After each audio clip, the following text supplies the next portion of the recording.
Ia-uzi de la mine, Dani Mocanu. Am făcut această piesă pentru toate femeile frumoase care știu să te păcălească, să te amăgească și să te golească, și să te golească, și să te golească, și să te golească. Fetelor timidele plac să iubească hoții, adevărat, chiar așa. Fetele cu minți vor să stea cu vagabonții. Ce vă mai place? Să ai viața agitată și să fie răsfățate, să le ofere emoții zi de zi, noapte de noapte. Fetelor timidele plac să iubească hoții, adevărat, chiar așa. Fetele cu minți vor să stea cu vagabonții. Ce vă mai place? Să ai viața agitată și să fie răsfățate, să le ofere emoții zi de zi, noapte de noapte.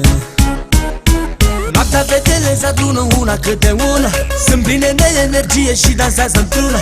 Sunt mărețe și perverse care mai bucane, își înghesuie în bikini multe milioane. Noaptea fetele se adună una câte una, sunt pline de energie și dansează într-una.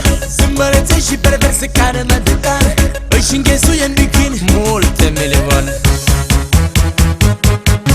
Fetele stau dezbrăcate cu prosop pe ele, să-l șteargă pe client când transpiră de plăcere. Amețite de efectul băuturilor, se străduie să fie pe placul clienților. Fetele stau dezbrăcate cu prosop pe ele, să-l șteargă pe client când transpiră de plăcere. Amețite de efectul băuturilor, se străduie să fie pe placul clienților. Fetele mai înțepate nu vor să mai stea în țară, Spania, Germania, s-au dus în străinătate ca să danseze la bară. Normal, e criză în țară. Prin cluburi de fițe să producă euro. Pachete, nu așa. Pe străini să-l bage în boală cu talentul lor mișto. Sunt fete deștepte. Fetele mai înțepate nu vor să mai stea în țară, Spania, Germania, s-au dus în străinătate ca să danseze la bară. Normal, e criză în țară. Prin cluburi de fițe să producă euro. Pachete, nu așa. Pe străini să-l bage în boală cu talentul lor mișto. Sunt fete deștepte. Noaptea fetele se adună una câte una, sunt pline de energie și dansează într-una. Sunt mărețe și perverse care mai bucane, își înghesuie în bikini multe milioane. Noaptea fetele se adună una câte una, sunt pline de energie și dansează într-una.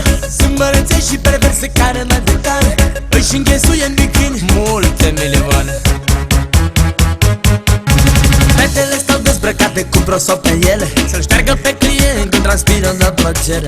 Amețite de efectul băuturilor, se străduie să fie pe placul clienților.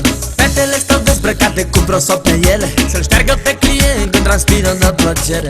Amețite de efectul băuturilor, se străduie să fie pe placul clienților.